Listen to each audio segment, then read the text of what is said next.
Movie की शुरुआत में हमें एक अंडे की जर्दी में ग्रीन लिक्विड इंजेक्ट करते हुए दिखाया जाता है, जिसके बाद एक ही सेकंड में उस जर्दी में से दूसरी जर्दी निकल आती है। इसी दौरान हम देखते हैं कि हॉलीवुड वॉक ऑफ फेम पर मशहूर सेलिब्रिटी एलिजबेथ को आखिरकार अपना स्टार मिलता है। पहले साल में फैंस उस स्टार के इर्द गिर्द जमा होते हैं ताकि अपनी मोहब्बत का इजहार कर सकें, लेकिन वक्त गुजरने के साथ साथ लोग इस पर तवज्जो देना छोड़ देते हैं। अब जबकि एलिजबेथ की उम्र वक्त के साथ साथ ढलती जा रही थी, तो उसके लिए जॉब ऑफर्स मिलना भी मुश्किल होता जा रहा था, जिसके बाद वो सिर्फ एक शो की होस्ट बनकर रह जाती है। एक दिन वो देखती है कि ladies washroom out of order है, इसलिए वो जेंट्स के वॉशरूम को यूज करती है। लेकिन जब वो वॉशरूम के अंदर होती है तो उस शो का डायरेक्टर अंदर आता है, जिसको एलिजबेथ होस्ट कर रही होती है, जो कॉल पर बात कर रहा होता है। और वो एलिजबेथ की उम्र के बारे में उल्टा सीधा बोलता है और कहता है कि उसके शो को अब किसी यंग लड़की की जरूरत है। जब हैरवी वहां से चला जाता है तो एलिजबेथ बाहर आती है और शीशे में खुद को देखकर मायूस होती है। कुछ ही दिनों बाद हम देखते हैं कि लंच के दौरान हैरवी एलिजबेथ को शो से निकाल देता है और घर जाते वक्त एलिजबेथ देखती है कि अब उसके बिल बोर्ड्स को भी हटा दिया जाता है, क्योंकि लोगों का इंटरेस्ट अब उससे कम होता जा रहा था। और यही सब सोचते सोचते उसकी गाड़ी का एक्सीडेंट हो जाता है। लेकिन हॉस्पिटल में डॉक्टर उसे बताता है कि वो ठीक है और ज्यादा चोट नहीं आई, इसलिए वो घर जा सकती है। और डॉक्टर वहां से चला जाता है, लेकिन एक नर्स एलिजबेथ के करीब आता है और कहता है कि उसे एक और टेस्ट करना है और उसकी स्पाइन को चेक करने लगता है। जिसके बाद वो कहता है कि एलिजबेथ एक परफेक्ट कैंडिडेट है और उसे उसका जैकेट देकर वापस जाने को कहता है। बाहर आते हुए एलिजबेथ को पता चलता है कि उसकी जैकेट की जेब में एक छोटा सा पैकेज है। वो उसे खोलती है और देखती है कि उसके अंदर एक फ्लैश ड्राइव है, जिस पर लिखा होता है द सब्सटेंस, और साथ ही एक नंबर भी होता है। कागज पर यह भी लिखा होता है कि इसने मेरी जिंदगी बदल दी है। ये सब कुछ बहुत अजीब था और एलिजबेथ को कुछ समझ नहीं आता।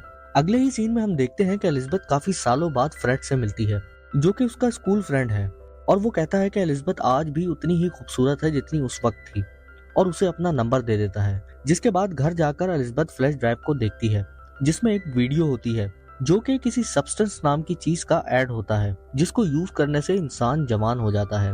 लेकिन एलिजबेथ इसको एक स्कैम समझकर फ्लैश ड्राइव को डस्टबिन में फेंक देती है। जिसके बाद हम देखते हैं कि एलिजबेथ एक बार में जाती है और बहुत ज्यादा शराब पीती है। जब वो घर वापस आती है तो बुरी तरह से उल्टी करती है, क्योंकि इस उम्र में शराब पीना इतना आसान नहीं होता। जिसके बाद एलिजबेथ अपनी ढलती उम्र को लेकर बहुत ज्यादा फ्रस्ट्रेट हो जाती है। जिसके बाद गुस्से से वो एक स्नो ग्लोब उठाती है और अपनी जवानी के पोस्टर पर मार देती है और डस्टबिन से उस फ्लैश ड्राइव को निकालकर उनके नंबर पर कॉल करती है और उनसे उनका एड्रेस मांगती है, क्योंकि एलिजबेथ के सामने यही एक आखिरी सोल्यूशन था अपने करियर को बचाने का। अगली सुबह हम देखते हैं कि एलिजबेथ न्यूज़पेपर में कास्टिंग कॉल का एड देखती है, जिसमें ये लिखा होता है कि उन्हें अपने शो के लिए एलिजबेथ जैसी कोई और खूबसूरत लड़की चाहिए। जिसको देखने के बाद उसको बहुत ज्यादा गुस्सा आता है और वो न्यूज़पेपर को फेंक देती है। अखबार को फेंकने के बाद एलिजबेथ अपना मेल चेक करती है तो उसको एक खाली लिफाफा मिलता है, जिसमें सिर्फ 503 नंबर का एक कार्ड होता है। फिर वो उस एड्रेस पर जाती है जो उसे कॉल पर दिया गया था। जैसे ही वो एड्रेस पर पहुंचती है तो वो जगह बहुत ज्यादा मिस्टीरियस होती है और वहां पहुंचकर वो 503 नंबर वाला कार्ड पंच करती है ताकि दरवाजा खुले, और दरवाजा सिर्फ आधा खुलता है और उसे एक बहुत अंधेरी कॉरिडोर में ले जाता है। आखिरकार वो एक कमरे तक पहुंचती है जहां डिपॉजिट बॉक्सेस होते हैं और वो 503 नंबर वाला बॉक्स खोलती है, जिसमें एक कार्डबोर्ड बॉक्स होता है। जिसके बाद वो इस बॉक्स को जल्दी से घर लेकर आती है और फौरन से बॉक्स खोलती है, जिसमें उसे सब्सटेंस की एक किट मिलती है, जिसमें एक एक्टिवेटर, एक स्टेबलाइजर, एक स्विच और एक खास फूड होता है, और साथ ही कुछ इंस्ट्रक्शंस होती हैं कि इसे सिर्फ एक दफा एक्टिवेट करना है, हर रोज स्टेबलाइज करना है और हर 7 दिन बाद दोनों बॉडीज को एक्सचेंज करना जरूरी है। मतलब कि एक वीक एलिजबेथ की पुरानी बॉडी जिंदा रहेगी और नेक्स्ट वीक उसकी नई बॉडी, और ये इसी तरह चलता रहेगा। जिसके बाद एलिजबेथ खुद की बॉडी को शीशे में देखती है और अपने आप को उस ग्रीन लिक्विड से इंजेक्ट कर लेती है। कुछ देर तक वो कुछ भी महसूस नहीं करती, लेकिन अचानक एलिजबेथ को बहुत ज्यादा दर्द महसूस होता है और वो जमीन पर गिर जाती है। उसका जिस्म कुछ देर के लिए तड़पता है और आहिस्ता आहिस्ता उसकी आंखों का कलर बदलने लगता है। जिसके बाद एलिजबेथ को अपनी कमर पर कुछ महसूस होता है और अचानक से एक बड़ा सा कट उसके जिस्म को खोल देता है और एक खूबसूरत लड़की एलिजबेथ के जिस्म से बाहर निकलती है। शीशे में चेक करने पर एलिजबेथ को पता चलता है कि अब वो जवान हो गई है, और खुद को करीब से देखने पर वो देखती है कि उसकी असली हरी आंखें अब नए नीले रंग में बदल गई हैं। जिसके बाद हम देखते हैं कि एलिजबेथ अपने पुराने जिस्म को बंद करती है और उसे खास फूड पैक से इंजेक्ट करती है। अगली सुबह एलिजबेथ देखती है कि उसके नाक से खून बह रहा है, जो उसे याद दिलाता है कि उसे हर रोज स्टेबलाइज करना है। और वो फौरन बॉक्स से किट का इस्तेमाल करते हुए अपने पुराने जिस्म से स्पाइनल फ्लूइड निकाल कर नए जिस्म में इंजेक्ट करती है, जिसके बाद फौरन उसका खून बंद हो जाता है। उसके बाद वो अपने नए जिस्म के लिए नए कपड़े खरीदती है और एक ऑडिशन पर जाती है, जहां वो अपना नाम सुई बताती है। हार्वी उससे बहुत ज्यादा इम्प्रेस होता है और वो फौरन उसे हायर कर लेता है, लेकिन सुई सिर्फ एक शर्त पर काम करना चाहती है कि वो हफ्ते में सिर्फ एक बार काम करेगी, क्योंकि वो उसे झूठ कहती है कि उसे अपनी बीमार माँ का ख्याल रखना होता है।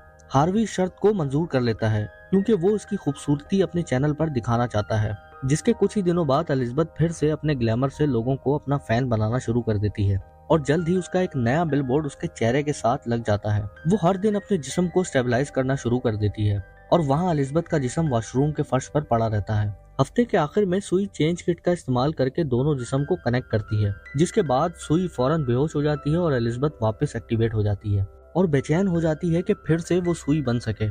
हर दिन वो अपने जिस्म को स्टेबलाइज करती है और जब रिफिल किट तैयार होती है तो एक और खाली लिफाफा आता है, जिसका मतलब होता है कि उसे फिर से उस मिस्टीरियस जगह का सफर करना है। जब एक हफ्ते के बाद सुई दोबारा से एक्टिवेट होती है तो वो वॉशरूम में एक खोखली दीवार ढूंढती है और उसे तोड़ना शुरू करती है ताकि वो दूसरे जिस्म के लिए एक सीक्रेट कमरा बनाए और उसको वहां रख सके।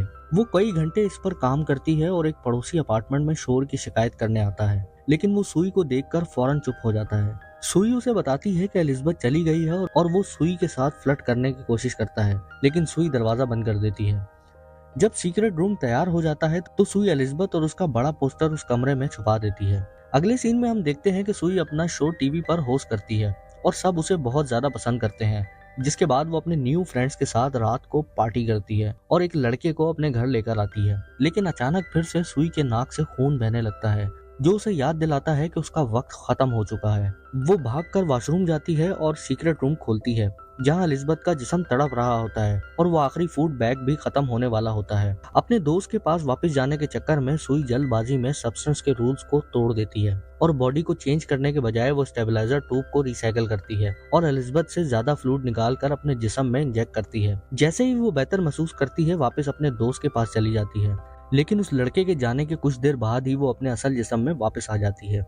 अगले दिन सुबह एलिजाबेथ जागती है तो अपार्टमेंट में वाइन बोतल्स देखती है और साथ ही एलिजाबेथ को उस लड़के का एक नोट मिलता है जिसमें लिखा होता है कि वो अपनी बाइक लेने वापस आएगा और एलिजाबेथ ये देखकर डर जाती है कि सुई की गलती की वजह से अब उसके हाथ का एक हिस्सा बहुत पुराना हो चुका है। वो उसे धोने के लिए भागती है लेकिन कुछ नहीं होता। फिर एलिजाबेथ फ्लैश ड्राइव के नंबर पर कॉल करती है, लेकिन वो उसे बताते हैं कि इसको ठीक करना नामुमकिन है। जब एलिजाबेथ सुई को ब्लेम देने की कोशिश करती है तो वो उसे याद दिलाते हैं कि सुई कोई अलग शख्स नहीं है। जिसके बाद एलिजाबेथ अपार्टमेंट साफ करती है और टीवी देखते हुए वो सुई को शो पर देखती है, जिसमें वो सुई की खूबसूरती से चिढ़ जाती है और टीवी बंद कर देती है।